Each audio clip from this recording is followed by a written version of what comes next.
in this part of lecture we shall be differentiating between this American Psychological Association and Harvard referencing and citation styles।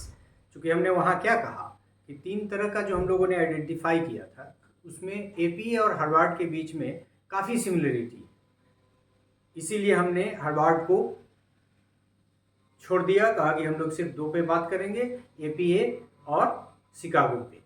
अब यहाँ हम लोग क्या करेंगे कि एपीए और हार्वर्ड के बीच में डिफरेंस करेंगे, क्योंकि सिमिलरिटी काफ़ी है लेकिन उनमें डिफरेंसेस भी हैं, तो उनको जानना भी ज़रूरी है लिटरेरी और ख़ास के थ्योरेटिकल नॉलेज के पॉइंट ऑफ व्यू से।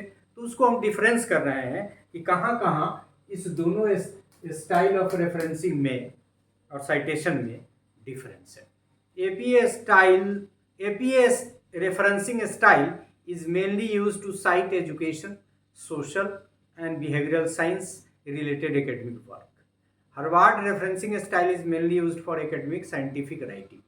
जैसा कि हमने शुरू में देखा तो साइंटिफिक राइटिंग में ज़्यादा इस्तेमाल इसका होता है, जबकि हम लोग एपीए स्टाइल का इस्तेमाल सोशल साइंस के कुछ पार्ट में, बिहेवियरल साइंसेस के कुछ पार्ट में और मुख्य रूप से जो हमारा अपना विषय है एजुकेशन का उसमें करते हैं।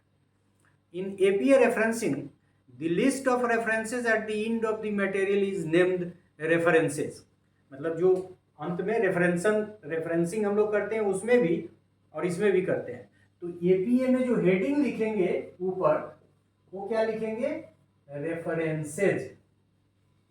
सब छोटा छोटा अंतर है लेकिन जानना चाहिए। मतलब एपीए स्टाइल में यदि हम लिख रहे हैं उसको रेफर कर रहे हैं तो रेफरेंसेज नाम होगा जो अंत में हेडिंग बनाएंगे जहां रेफर करते हैं।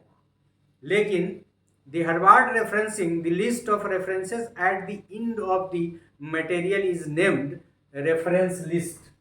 मतलब इसका जो हेडिंग होगा उसका नाम होगा रेफरेंस लिस्ट। तो एक अंतर आपने देखा कि जो हेडिंग रेफरेंसिंग करने के साइट तो कर दिया, लेकिन साइट करने के बाद जब रेफरेंस का लिस्ट बना रहे हैं तो इसका नाम रहेगा रेफरेंस लिस्ट, किसका, हार्वर्ड का, और इसका रहेगा एपीए। एपीए में रेफरेंसेस लिखेंगे, सो दी हेडिंग विल बी एपीए। तो दो अंतर हम लोगों ने देखा कि एक तो एजुकेशन साइकोलॉजी बिहेवियरल साइंस में इस्तेमाल होता है इसका एपीए का, और हार्वर्ड का साइंटिफिक राइटिंग में ज़्यादा इस्तेमाल होता है। और दूसरा हमने देखा कि इसका नाम रहेगा एपीए में रेफरेंसेस और दूसरा इसका नाम जो हेडिंग रहेगा वो रहेगा रेफरेंस लिस्ट। इन एपीए रेफरेंसिंग ईटीऑल पोस्ट में देखते हैं, मतलब एक से ज़्यादा राइटर होते तो हम लोग इस्तेमाल करते हैं ईटीऑल। ईटीऑल इन रेफरेंस स्टाइल, ईटीऑल पोस्ट में भी है, ऐसे डाल दो, इसको हटा दो, एपीए ईटीऑल ये एब्रिविएशन है जिसको थोड़ा सा अंत में हम देखेंगे भी। So in APA referencing, et al is used in text to indicate the subsequent authors when the number of author exceeds 2. In Harvard referencing, if there are more than 2 authors, et al is used throughout the text. et al का इस्तेमाल throughout the text करते हैं, जबकि ये throughout text नहीं करता है। तो ये डिफरेंस हुआ। चौथा difference, while there are number of differences between the two styles APA and Harvard, अब डिफरेंस की बात शायद नहीं कर रहा है। While there are number of differences between the two styles APA and Harvard, in general both records the same type of information। मतलब जब राइटिंग करते हैं, जैसे हमने बताया कि रेफरेंसिंग में जब लिखने का तरीका, ये तो रेफरेंसिंग से रिलेटेड है, स्टाइल से रिलेटेड है, लेकिन जब रेफर कर रहे हैं तो उसमें दोनों में सेम है। एंड दीज इंक्लूड, मतलब हार्वर्ड भी और एपीए भी क्या, these include the name of author या ऑथर्स, जैसे शुरू किया कुमार 2005 और जो 2005 दिया कुमार दिया, या कुमार एल या कुमार के, कुमार दिस सिंह दिस, तो ये दोनों कहते हैं दिस, या फिर कुमार एंड सिंह, या फिर पूरा का लिखा, वो सब बाद में थोड़ा सा हम देखेंगे। So these include the name of author, authors, year of publication किस साल का है वो, and name of the journals, उसके बाद book chapter, name of the journal, book, report, website, volume, issue and page number.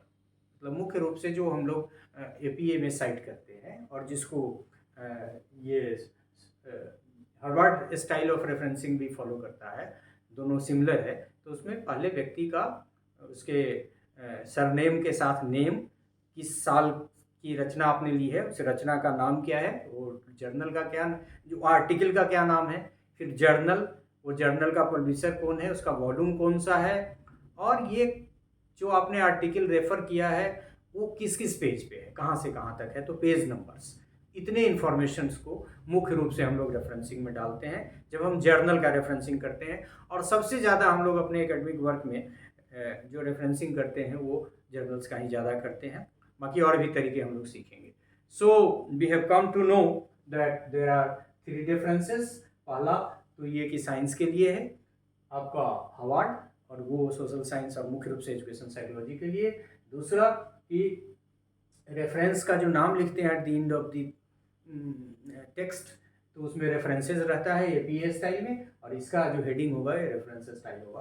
और तीसरा, जब ईटी ऑल का इस्तेमाल करते हैं तो ईटी ऑल का इस्तेमाल आप को बार बार इसमें करने की ज़रूरत नहीं है, जबकि हार्वर्ड स्टाइल में आपको थ्रू आउट भी करने की ज़रूरत है। बट देर इज सिमिलरिटी, और हमने शुरू में कहा भी कि इतनी सिमिलरिटी है कि आपको पता नहीं चलेगा कि ये हार्वर्ड स्टाइल है या फिर, चूंकि इतनी माइन्यूट चीज़ों को जो हमने डिफरेंस किया बहुत सारे लोग नहीं देखते हैं। So this is all about this part of the lecture, that is the difference between the APA style of referencing and citation and the Harvard style of referencing and citation. Thank you very much.